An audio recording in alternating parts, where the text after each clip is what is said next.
876 Dream. Bless up.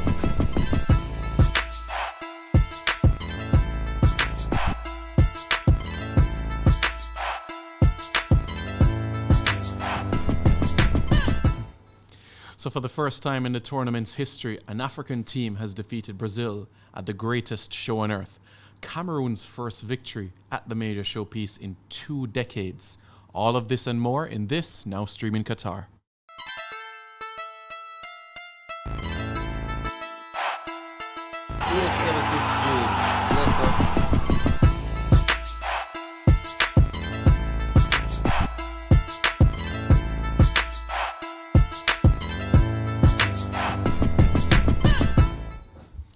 So the last 16 are set. We began 2 weeks ago with 32 teams at the greatest show on earth. Now that's cut in half.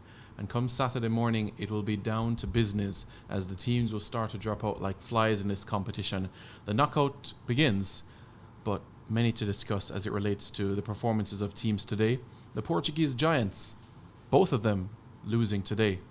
All of this and more to be discussed over the next 45 minutes or so, and we have an esteemed panel to go through these 2 matches amongst memories that they would have as well watching this major showpiece as well. To my far right, we're joined by national sprinter Julian Fort, and to my immediate right, it is Jamaica Scorpions coach Nikita Miller. Gentlemen, how are you both doing? Hope you're both doing well. Yeah, man. Thanks, man. Yeah, man. Thanks for having me. Firstly, Julian, what is your World Cup memory? We asked all our panelists their first World Cup memory, watching this major tournament as well. Do you remember the first time watching the World Cup? As in my first time watching the World Cup overall, or this particular one? No. Overall, yeah. I'd say my first memory would be 2002 World Cup. My father is a huge Brazil fan. Mm-hmm. And that's kind of how I, kind of got interested in Brazilian football. And that's how I became a fan of Brazil, watching, original Ronaldo, R9. So, yeah, that's kind of my first memory. It's not very vivid, but that's my first World Cup memory overall. Killer, you're a Brazil fan too? No, I'm Argentina. Yeah, your World Cup memory, your first World Cup memory. I remember the finals in '94. Mm-hmm. That penalty shootout. Mm-hmm. That's the Italian. What's his name? Baggio. I remember that moment for me stood out. Mm-hmm. Hit the ball over the post. Yeah. But '98 for me was when I really got involved. Mm-hmm. Following at the time I was supporting Zidane. Mm-hmm. The individual, but I was still cheering for Jamaica. Mm-hmm. You understand what I mean? But after that World Cup, then I started supporting, Argentina. So that for me, the first World Cup, 1994, that moment when Baggio hit it over the post for me was that moment. For me. Yeah. I mean, you said you're an Argentina fan. How you think they've been doing so far in this tournament as a whole? It's hot and cold. I would say hot and cold. They didn't start so well. Losing to Saudi Arabia is not very good. You understand what I mean? But the last game they played, I think they were impressive. Messi showed up in that game, even though he missed a penalty, but he showed up in the game. He kind of controlled the game from midfield. Mm-hmm. He dropped deep, which is he's been operating in that fashion for the last few years, and he kind of controlled the game. And they're on the up. I'm still not convinced fully, but they're on the up. Yeah, Julian, you said that R9, somebody that you looked up, is that the player that made you support Brazil, or you gravitate towards them? Actually, no. My player and forever, my baller, is Ronaldinho. So Ronaldinho is who because I used to play football when I was younger. He's who I kind of fashioned my game off of. I played on the left wing for the most part. And I wore number 11. So that's kind of who I really kind of looked up to. You played in prep school, high school, football? Both. Never get to play Manning Cup because track and field kind of took over. But played up to under 16. Yeah. Was it football first for you, then athletics? Yeah, it was football first. Yeah. I did both up until I want to say fifth form, I think. And then I started to get more serious in terms of track and field because if you don't make it in professional football, before or by a certain age, then the chances of you making it to a certain stage is kind of, the chances get less. So and that was in around about 08, 09, when Jamaican track and field was really doing well. Yeah. So, I decided to go route to track and field. Was it like a coach said, come try out track and field, or it was just an interest that you had? No, actually, funny story. Yeah. I did track and field in prep school, but I did long jump for the most part. Most running I did was run on the relay team. Okay. But I was always at school late, so when the football season finished, season would have finished before track and field season really starts. Okay. And a friend of mine who knew that I did track and field in prep school said, "You're always here late, might as well just come train." Yeah. So I did it, and I won long jump that year, first year. So I guess that's kind of where it started. All right, cool. Really started. Killer, you played football in school as well? I played one game. So at all in school, I played one game before I started playing cricket. Yeah. So I wouldn't say I was a footballer, pretty much. But I was decent. You know, when you have in cricket, when you have the warm up something, you've been around it for a little bit. Yeah. You play a bit of skimmage or football. I mean, I played some games that I used to keep over by George's at some, I think, on a holiday. Yeah. I played against some of the former nationals. So those are probably my main football games, really. But I'm a football fan. Right. I watch a lot of football. So when I used to play, funny enough, I never used to watch a lot of cricket. I used to watch a lot of football because for me that's like break from playing, watching football. Yeah. So for you, it's always been Argentina and Man United. Yeah, Man United for sure. We can agree on one of those things. It's always been because I'm a fan of Maradona as well.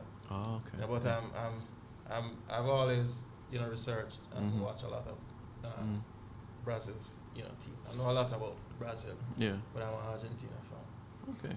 And Julian, you're a United fan as well? Yeah, I'm a United fan. Yeah. And how it feels, you say Anthony on Brazil and all the Brazilians are United too. Yeah, so we have a lot of Brazilians on the United team right now. I think they're in good form. It's good to see Anthony getting more than one run, especially in the position that he's playing. I mean, there's a lot of competition. Brazil has a lot of solid wingers or midfield, whatever you want to call it. But I think that it's good to see him out there. This is his first World Cup. So, I mean, yeah, okay. And before we get on to the football bit, firstly, Killer, congrats on the title, with the Jamaica Scorpions ending that 10-year drought, how does it feel, ending that, bearing in mind, Trinidad had that dominant period and also Guyana with the white ball in recent times. It's a great feeling personally, and also I'm happy for Andrew as the head coach as well. I'm his assistant. And it's funny enough, the last time we won it, both of us were playing. I actually got man of the match in that game as well. Yeah. So to come and win against the same opponent, Trinidad, at that time Narayan was playing. You know what I mean? And he played in the finals that we won as well. So it's a great feeling, and just to bring back some silverware back to Jamaica is really a great feeling. And, hopefully we can bring back some more. 4-day tournament is coming up in February, and hope we're in preparation now. Today is just a day off, and so hopefully we can stake a claim in that competition coming up. Yeah, and what was you'd say the key to that success? Because in recent times Jamaica has been known, and they always show the figures of dot ball percentages and so on and so forth. It looks like there's a real emphasis on working on that, and also the fielding aspect as well. Well, I'd say, for me, is the fact that the big players stood up in the big games, in the big moments, in crucial games. It's something I try to drive home in the team. When we have the meetings, pre-game meetings, I'm always saying to the individuals, you're the big game player, you have to turn up in big moments, you understand? And the skipper, Rahman Powell, stood up in most of those games and took home most of those games for us. So, I believe that was the key factor for us. He, as the leader, he raised his hands and took home most of the games for us. We batted really well in the back end. We didn't start too well, but I believe that we were bold. We didn't. I think apart from the game that we conceded 300 and something against Guyana, 318 against Guyana, and the first game against Leeward Islands, no team scored 200 runs against us in the entire competition. So I believe as a bowling unit, And historically, we've been good in the bowling department. But after that game against the youngsters, the West Indies Academy, you know, everybody just stood up and put in the performance and took us over the line. Did perhaps Mr. Skerritt or anybody from the board congratulate the Jamaican unit for the success? From the board, I mean, well, you had persons working on the day, right, who extend that level of congratulations to us from the Western Street Board. Okay, all right, great. Julian, there's a question for you in the comments that asks if you went to Vaz Prep. That's right. Yes, Vaz Prep. And that asks if you played with Damian Lowe because he went to Vaz Prep. Yeah, man. You guys probably know him as Damian Lowe. Yeah. I know him as Nana or Tulips. So if big up Nana Lowe anyway him there. Yeah. You guys, do you play defense or midfield? You remember where you guys played on the field at Vaz Prep? He was defense, I believe. I think he was centre back, you know. I can't remember if he was sweeper or stopper, but he was always defensive. So yeah. But I guess from that time you saw the ability and the quality that he could, perhaps. Well, I mean, Orlando Lawson. Yeah. Everybody, he's cut from the similar kind of cloth as his father. So very aggressive, kind of, centre back. So yeah, you could have seen from early days of us. All right, sounds good. A few more comments in. Welcome to our esteemed guests. It's great to have you guys. And Joel, there's a comment over to Jev. Jev, they want to know if Brazil is now on fraud watch, so you can definitely get back to her. Yeah, Jev is a Spain fan for those just tuning in as well. So, Kilo, as you're saying, you're an Argentine fan, but based on what you saw from the Brazilians today, no team in this tournament has won 3 games straight, and the tournament has been so open. How are you liking the upsets, the surprises, everything? I'm loving it actually because, as it says, it's a World Cup and it's for all the teams around the world. Previously, before this World Cup, the big teams you could actually say who's going to win the games.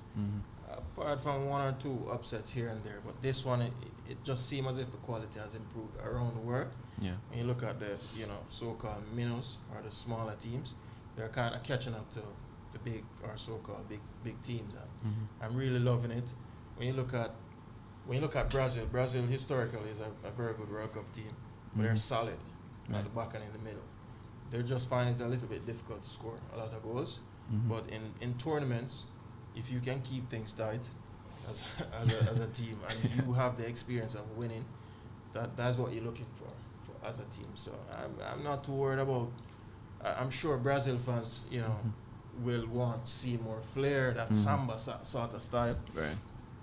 But in tournaments, if you can be solid with likes of, Rafinha, who came off the bench today, and others to come in for the next game, because I believe that they will have wholesale changes next game. I'm sure if they can continue to keep things tight at the back and in the middle, they will continue to, deeper you go in the competition, big teams will turn up. So I'm sure they'll be fine. Yeah, and Julian, your thoughts as well? I mean, it's a loss. Disappointed, yes? Yes. And what's more disappointing than the loss is the fact that they didn't score. So, Brazil, I don't know if they have any true, top of the line strikers, goal scorers. So, I mean, I think Richarlison is doing a good job. But playing in that number 9 role is kind of, it's not a very easy position to play because you kind of have to play with your back to the goal. But I'm a bit worried about, the finishing, as you were saying. So I'm disappointed. I'm more disappointed in the fact that they didn't score today. I mean, I know there are a lot of changes made and they're arresting a lot of people. Yeah. But I think they kind of got caught out and lost concentration when they conceded that late goal. So I think they will turn up the more, the deeper they go into the competition. So we'll see how it goes.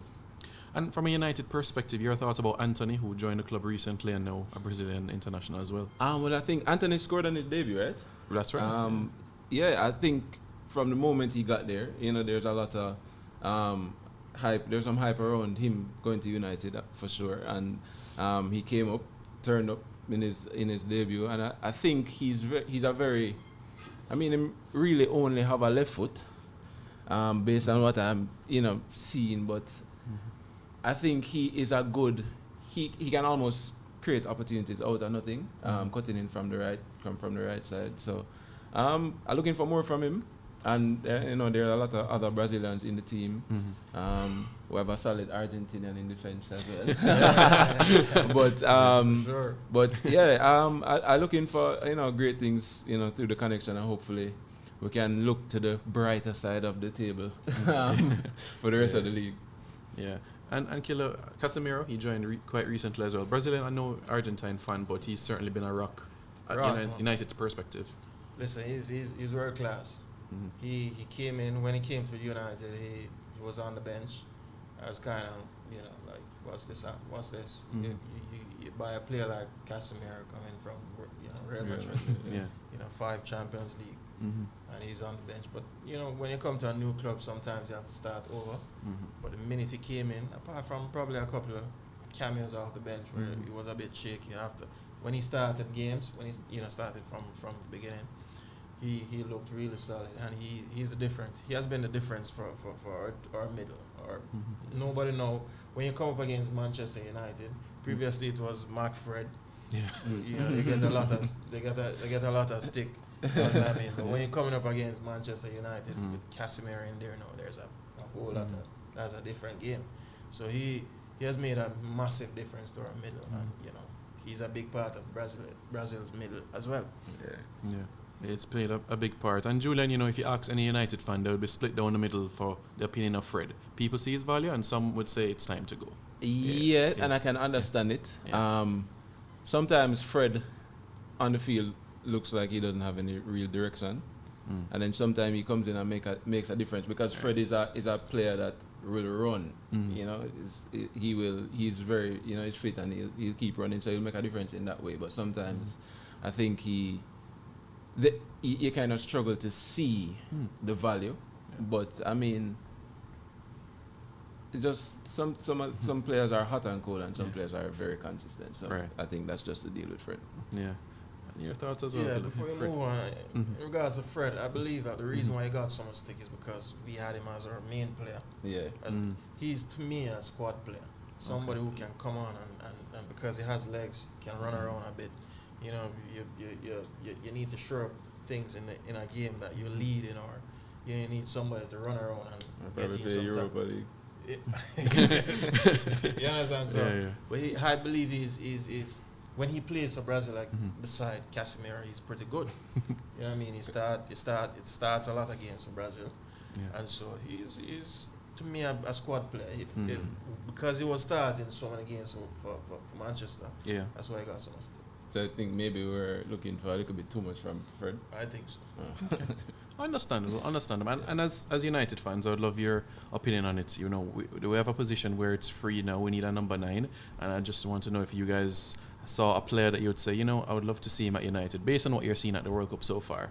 I mean, the guy from the Netherlands, Cody Gakpo, is heavily linked to United. I just want to know your thoughts about him or anybody at the tournament. Yeah, and I like I don't know if he's at number 9. I don't think he is. The young guy from Germany. He didn't score in the last game. The Costa Rica game? He didn't score. Musiala. Yes, okay. Musiala. Okay. He looks good to me. He's not really I don't think he's a true number 9, as I said. But I wouldn't mind seeing him at Man U, because he looks like he knows, he kind of knows how to find the goal. So yeah. And Killer, your thoughts as well? Yeah, I mean, I know that the paper's been saying something, saying a lot about Gakpo. Yeah. But for me, I don't think he's in the World Cup. But the number 9 from Napoli for me is the one that I'm most impressed with. I can't remember his name right now, but he's the guy as a number 9 that I believe that could come in right away and create some problems in Premier League. He's strong, tall, good at penalties, and he's good with the ball at his feet as well. So Gakpo, I believe that he could come in and get the job done in, say, probably a season or 2. But you still want that out and out, number 9 who can come in and have an impact right away. Yeah. So that guy from Napoli, number 9, wears I think a mask or something over his head when he plays. So I would love to see him. Okay. you're happy with Ronaldo moving on from United? I'm happy, man. Listen, you can't come out and bash your employers like that. He's to me a selfish player. Some would say that he's, the reason why he scored so much goals is because he's selfish. But I'd say that's one way of doing it. When you look at a Messi, you would say Messi is selfish. He scores a lot of goals as well. So there's an argument for both sides. You understand me? But that's his personality. I'm still a fan of Ronaldo's. Yeah. Even though I don't think what he did was right, but he's still a top player. You understand? To me, will always be a legend for Manchester United. So, yeah, for sure. Okay. But when he's in the team, the way the coach wants to play, when I watch it for myself, I don't listen too much. The pundits. Yeah. But when I watch for myself, when Ronaldo is in the team, we play slow and it seemed to me just from watching that everybody is trying to get the ball to Ronaldo. Exactly, that's exactly what I see. So I don't, previously we've been accused as being a moments team. Correct. One situation happening in a game and we score a goal and that's it. When this guy comes in and he wants to play a team game, and I believe he would be better off without Ronaldo. Julian, did the interview surprise you that he did? I wouldn't say it surprised me because I think Ronaldo, and I'm a baller, Yeah. don't get me wrong, because he is who made me start, supporting Manchester United in the first place. But I think he's a spoiled star, and when things aren't going, his way or how he thinks that it should go, I think he kind of acts out. And he is selfish, initially for good reason, because he is arguably, or some people have him as the greatest player of all time. Yeah. I don't necessarily have him there, but he's definitely up there on the list, right? But I think now he's not as clinical, or we see it, he's not as clinical, and I feel like when he plays, the team becomes very Ronaldo centric. And I think everybody's kind of worried about how Ronaldo feels, making sure he's comfortable, trying to get a lot of passes to him, trying to make sure that he scores. So I think the team aspect of the game, I don't think it flows how the coach wants it to. So. All right, folks, just a reminder as well, you can let us know your thoughts in the comments below as well. Don't forget to like and subscribe to the channel as well, 876stream JA, to let us know your thoughts. Jimmy Pick says, number 9s are dying art. False 9 seems to be the new norm. It's clearly definitely something that we're seeing and definitely being something that is important there. BM says, do you think Dani Alves is the Brazilian version of Haka? That's Javon Watson for those fans, the former reggae boy Javon Watson. Well, he is the DJ of the dressing room, yes, he is the vibes man, yes, so if it's that criteria you're referring to, then, to answer that question, it would be yes in particular. Now, Killa, as you're aware, this is a November World Cup. We're used to a June, July sort of format. The end of a season, players might be tired or jaded after a long season. You think this might actually help for professional athletes when you're not jaded and you're basically going into second gear or third gear? Could be. I mean, this is, when you look at this tournament, it's the first time since I've started watching the World Cup that it's playing in November. It could be a plus, it could be a minus. When you look at the number of injuries coming into the World Cup, I think that's an unusual high number. So from where I sit, I can't say yeah or nay on it because it's new for me, really. Having the season break just before Christmas, but I really can't give you a definitive answer to that one, really. Yeah, Julian, like for footballers, it's like their mid-season form. Compared to when you are in your mid-season form, you're about to go up a level as well. So you can talk about that as well. I think it's kind of different for track and field because footballers, they play a whole season and they're competitive for a whole season. With track and field, you start competing in about, some people start as early as March, really competing March, April. And then you really I'd say mid-season form would be probably about leading up to the national championships. National championship. Around that time. So it's difficult to compare the two, but I'm not sure if this would be a good or a bad thing. I think that it's interesting because usually the World Cup is in the summer, right. So that would be after the season is over and then in right before the start of the following season. So I mean it's kind of interesting, but I like the fact that everybody has kind of gotten the chance to start off, get into some kind of form. Unfortunate that we've seen so many injuries, especially like I wanted to see how Pogba would play at this World Cup. I really wanted to see him at this World Cup, but it's kind of unfortunate. But I'm not sure if it is because the World Cup is at the time that it is. You know what I mean? Yeah, I understand. And your situation, Julian, would you say, how are things, preparing for next season as well? Would you say that you're mentally prepared for what is to come? How is preparation for you in that aspect for 2023? Well, mentally, I think I'm fine mentally. Physically is the next thing. Physically is the real issue. Last year I had a very serious injury. Which it's a bone injury, so it's my tibia. There's nothing that you can really do for bone like that. So rest is really what you can do. I rested since the national championships last year, and started back in probably about end of August, September. But it's still not 100%, so I have to, kind of balance how I train. I'm not on the track every day. Right. So I do a lot of pool work as well. But I've been keeping up with my strength work. So, hopefully, I'm not trying to look at the negatives. I'm just trying to do what I can, manage the injury as best as possible, and then, see where we can go from there. Yeah. How is the pool work going so far? Is it helping? Would you say it's helping your improvement and stuff like that? I mean, I hate it, first of all. Wow. I hate it. But I think that it is a solid way to get in certain type of movements without putting kind of added pressure on the ligament. So there's no load bearing, while being in the pool. So I think it helps in that regard. And Killa, with cricket, you enjoyed pool work when you were playing? We had minimal amount of pool work. Most times we have pool work is for recovery. Rehab, yeah. Yeah. So we after a day's play or a training session, you'll be asked by the physio or the trainer to get in the pool and do some stretches in the pool. So it wasn't really a whole lot of pool work.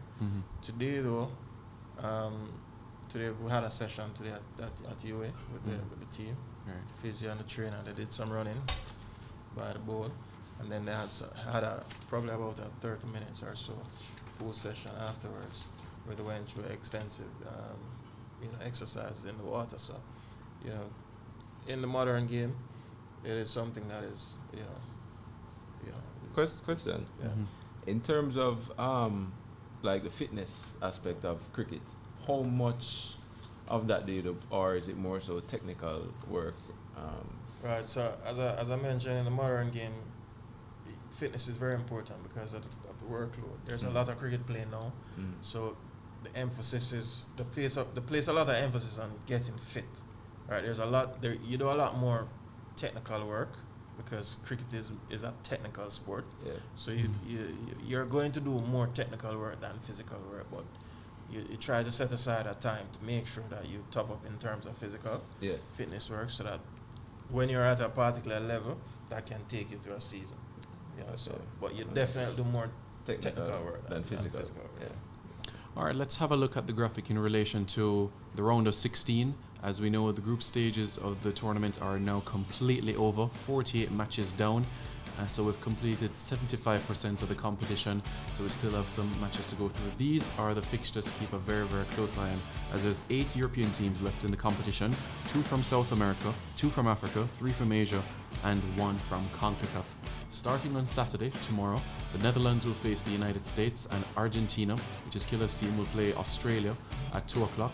On Sunday, it's going to be France against Poland, England against Senegal, and on Monday, it is Japan against Croatia, Brazil, that's Julian's team, against South Korea, and Tuesday, that is Morocco against Spain and Portugal against Switzerland. Nikita, how are you feeling ahead of your game in particular, and which other game that you're looking forward to the most? Listen, I'm confident. As I said, the last game we played, I think we're on the up. Yeah. You know, Messi, he's on his game. But the thing I like about how the team played last game, they're not looking for Messi for everything, to deliver the goals and so on. You can see them passing the ball around to all the players, and all the other players are putting in a shift. So I'm not too worried too much about my team, but because the way this World Cup has gone on, you could never rule out Australia. But it's the best draw for me, I believe it. When you look at the other teams, I'm more comfortable drawing Australia than the other team, because I believe that Argentina will have most of the possession, and if you give Messi an inch, this young guy from City now, he came in the last game and he did pretty decent. Alvarez, number 9. So I think that we're shaping up nicely, and hopefully there's no surprises. But another game I'm looking forward to is the Spain-Morocco game, because I really love how Morocco is playing. Yeah, Morocco playing absolutely brilliant. They're playing fast football. This guy looked like a Messi. What's his name? Ziyech, from Chelsea. Yeah. So he's been really, really phenomenal for them, and I'm really looking forward to that game. Spain will possess the ball, as you know, but Morocco will run at them. Yeah. And I believe that will be a game I really want to watch. Yeah, just before I bring in Julian, I mean, you've played against Australia and Australians by extension, so I think you know their personality, that never give up, that drive. So they're very tough. They'll fight to the end. So that's why I'm not categorically saying that we're going to win the game, because they're fighters. They will find a way to get a goal or to create an opportunity for a goal. So Argentina will need to work hard to get through that game. But I can see Argentina finding that one chance to take them over the line. Yeah, and Julian, Brazil, South Korea, how are you feeling about that? Nervous. As I said, I'm worried about Brazil's ability to score, because watching all of the matches from the group stage, they get chances, and for the most part, when they get their chances, they find a way to I don't think Brazil hasn't scored before the second half. Right, in this World Cup. In this World Cup, right? So the goal, it kind of looked like a task. Sometimes it kind of feel nervous, and then sometimes it take a one counter attack or a little lapse in concentration, and then South Korea score. South Korea has quality. The number 9, and they have Son. So there's quality on the team. So I'm a bit nervous, but Brazil is very solid defensively, and in the midfield. Right. So I'm not worried too much, but I just kind of want them to show me something more when it comes to goal scoring. And in terms of, I don't know if Neymar will be available. Yeah. Should be. And interestingly, I was saying to my brother that when Neymar is on the field, because I think the team is built around Neymar, and he has that free roam in that role. But I think sometimes Neymar will lose the ball in the midfield, and it kind of stress me out. So just based on that, and then they kind. But the thing with it, he will win a lot of free kicks and stuff like that. And I also went as far as to say maybe Brazil might play more team football with him being out. But I can see where they miss the creativity in the midfield of the caliber of Neymar. So I have Brazil to win, but I'm not really ruling out any surprises from the South Koreans. Killer, is Neymar an asset or a liability to Brazil? Because that's another point as well that has been raised as well. His impact to the team, 30 years old now, and what has he done outside of club football achievements? Definitely not a liability, but he's definitely an asset. Mm. I don't really like his antics, dive a lot, but I guess that's a part of this game, and that draws a lot of fouls, which, as you saw in the last game when he played, got that ankle injured. Right. But he's when he's on the field, you know that anything is possible, right? He will take people on and he'll create chances for the other players. Kind of agree with Julian here, where when he's on the field, it's like people are looking to. It's similar to a Messi, where people are always looking to him for an opportunity. Things not happening, and that kind of take away from the team game that you really want to play as a team, as a football team. So, but he's when he went down injured after the games after that, you could see where he was missing from the team as well, because then they now have to play as a team. But a player on that team that I like very much is Vinicius. Oh, Vinicius. Vinicius. Yeah, he's a danger man on the left. Yeah, he's really good. I like watching him. Yeah. So. Yeah, great player. Now playing his trade with Real Madrid the past couple of years. Let's show you the graphic in relation to Group G and the standings of how this group in particular has ended. As mentioned, Switzerland, they got the better of Serbia. So both Brazil and Switzerland on 6 points, but it's the goal difference that keeps Brazil on top.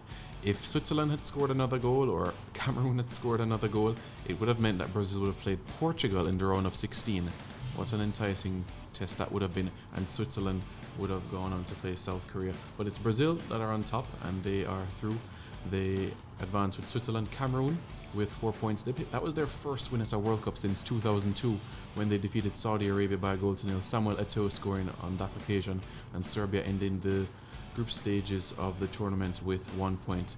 This was also the first time that Brazil didn't score in a game since losing that Copa America final to Argentina back in 2021. So that unbeaten run has come to an end for the Brazilians.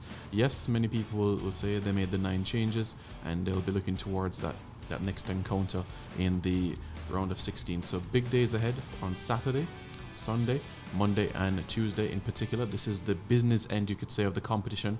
8 matches in the round of 16. And of course, those 8 winners progress to the quarterfinals, and this is where we'll see how the brackets start to look. And if you look at the brackets right now, based on Argentina being top of their group, Portugal top of their group, the Ronaldo Messi sort of encounter that a lot of people are saying they would meet unless both teams went to the final. So the script is written in that way if they were to progress to that stage. Just a reminder again of those fixtures in particular, so you all are fully aware of it. The fixtures for the round of 16 commencing tomorrow morning: the Netherlands against the United States, Argentina against Australia, France against Poland, England against Senegal, Japan against Croatia. Remember, they're in Jamaica's group in 1998. Brazil against South Korea, Morocco against Spain, and Portugal against Switzerland. Those are the 16 teams left within the competition. 8 from Europe, 2 from South America, 2 from Africa, 3 from Asia, and 1 from CONCACAF. And that is the United States, who will co-host the 2026 edition of the World Cup. Killa, your thoughts about the English outfit, because as usual every 4 years they are heavy touted and heavy favourites coming in due to the press that they're given in relation to their chances for the tournament itself. I think they have a big chance. I mean, they have quality players. When you look at, Raheem Sterling, look at Rashford, look at a guy from Man City, Foden. They have a lot of quality. The young stuff, Bellingham from Russia, right? They have a lot of quality there. They have a solid DM, defensive midfielder there. So once they can be solid at the back, Maguire came under a lot of pressure, leading into this World Cup. Some say that he shouldn't have been there, and the coach is too loyal to him and so on. But every time he plays for England or he plays for Guard, he's always in and about there performing well for them. So, you know what I mean? But just not the same for Manchester United. But they do have a good chance. They have quality. I like the guy Saka as well. He's good with the ball at his feet, and he likes to take people on, and so on. Kane will come into his own. He's a goal threat. Just that I'm kind of worried he has to be dropping off deep, too deep. As a striker, you want to be closer to the goal, and so on. So once he can get closer to the goal, the midfielders can provide a little bit more supply to him, I'm sure they'll put up a challenge.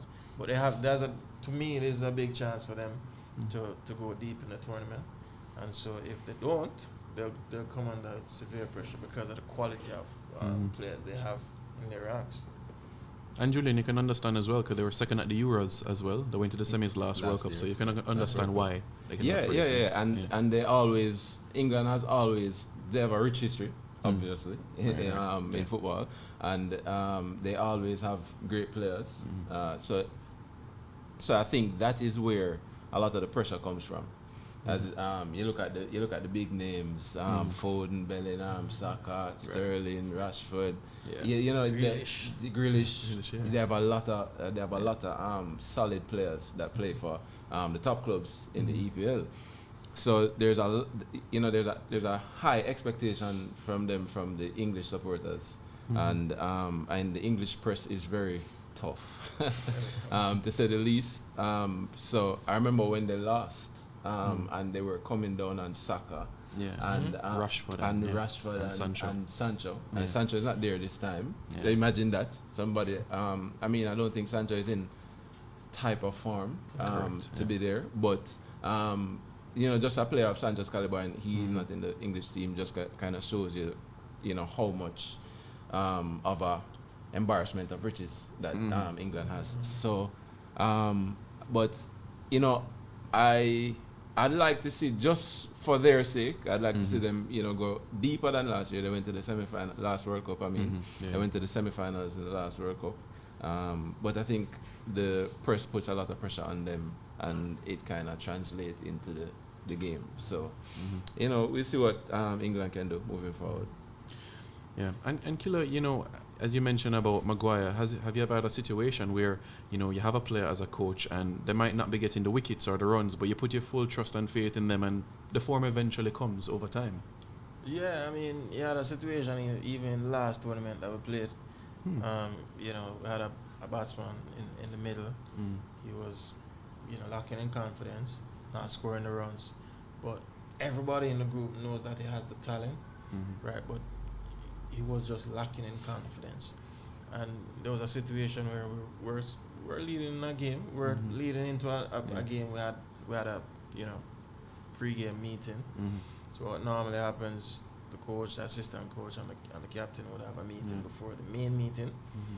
And we kind of sat down and deliberated over a particular individual to play. And it was up to that guy and another person. And like, okay, they asked me my opinion as to what I'm thinking. Up to this point, I think it's Alwyn Williams. Up to this point, he didn't score any runs. He was like 13 or some single figure scores. And we're going in the semi-final. It was a semi-final against Guyana. And something just said to me that, listen, go for him. Just let him play that game. And they asked my opinion, and I said, listen, I just believe there's something about this game that I just feel as if he's going to score something in this game. I went along with it, and he scored something like 44 or 45 runs. Really, really top innings. Gave his hand away, but you could see the confidence in him when he was playing, and what the players and the team saw in him as well. Unfortunately, he didn't get any in the finals, but that's just an example of putting your trust in somebody that have it there, and just need a little bit of a hand on the shoulder, just to give them that extra push. So you got that as a player as well from coaching staff that you worked with as well when you were a player. You got that sort of encouragement, motivation. Yeah, I got it, but I never really needed it because I was always a confident individual. I didn't really need to look to a teammate or a coach. For me, I didn't really need a coach. You know what I mean? I was clear as to what I want to do, but the coach, what I used the coach to do was just to bounce information off. If I'm not sure about something, as a coach, what do you think about this situation? I have this formula in my head. I want to approach it this way. What do you think? Right. That sort of thing. So I didn't depend on a coach to tell me what to do. I always have a plan, Yeah. but I'll share that plan with the coach and say, yo, coach, what do you think about this? You know, you feel I can operate in this way. You feel I can get this sort of result doing this. So that's what I used coach for in that time. Obviously now it's a little different, but yeah, I never really had to, you know, rely on a coach for stuff like that. I normally have that drive as a player. Yeah.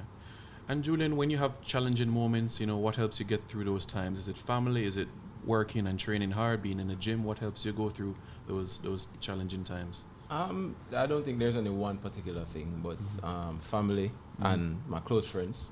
That's usually who I lean on in terms of, because I have a lot of friends that aren't necessarily involved in track and field or anything like that, and it's kind of just a space for me to go and just not have to think about track or any other issues that I'm having, injuries, nothing like that. And they won't ask me about it really. If they ask me about it, is if they think that I need to, an outlet to speak about it. So they understand that when I'm with them, it's really just to, take my mind off that. Right. So I think that's kind of what helps me in rough times. I think my major issues are really centered around injuries, which is kind of... I feel like it would be so much better if it was a lack of confidence, because I feel like something like that is easier to get over, right? I mean, I might be stepping on some toes, because I know that some people really struggle with stuff like that. But I think I just lean towards my close friends and family, and kind of just free my mind from anything track and field. All right, we have a few more minutes before we wrap up. Just want to get the reactions from our panel as well, and some other teams that are still in the competition and touted to go deep within the competition. Killa, your thoughts about the French outfit? 2 wins, but they lost their last game to Tunisia, made 9 changes to the team. Your thoughts about the French? Before that game, I thought they were the best team in the competition before that game. I mean, obviously you change, you make like 9 changes that will offset the balance of your team. Right. And so, but before that game, they looked really impressive. Mbappe is he's really hot. Class. Yeah, he's class. He's tearing it up. So, a lot of players, a lot of teams don't really want to come up against Mbappe, and so that they really look impressive, and I really expect them to get back to regular schedule when they get back to their main players or the main 11, right? And so they're one of the teams I believe will go really deep, and that can really defend their title. So I'm hoping not, and Argentina can be that team, but they really look impressive. Before that last game, as I said, and the changes, I don't really look too deep on that game. But before that game, I kind of feared that team, France. Mbappe Golden Boot? Highly possible. Rashford is there as well. Gakpo is there as well. So you have some competition there for that. Yeah, Julian, your thoughts on the French as well, based on what you've seen so far? I always liked the French team. I was a big fan of Zidane. So, France always brings quality. Of course, the connection to Pogba, Manchester United, former Manchester United player. But everybody knows, the kind of class that you're getting from Mbappe. I would love to see Mbappe somewhere else, not playing in France, meaning in terms of the French league. But hopefully we'll see that soon. But I think France is looking really dangerous, and I'm also a big fan of Griezmann. Yeah. I'm a huge fan of Griezmann. I think he's very dangerous in terms of creating chances, making things happen for the French attack. So, interested to see how they go. Who they play in the round of 16? Poland. So Lewandowski is Poland. I think France will get the better of Poland. I'm not sure what Lewandowski can pull out the bag, but we'll see. But I think France is definitely one of the danger sides in the World Cup. What I'll do, I'll list out the fixtures and you guys decide which team you think might win or who do you want to win, and you let me know your thoughts. All right, Netherlands, USA.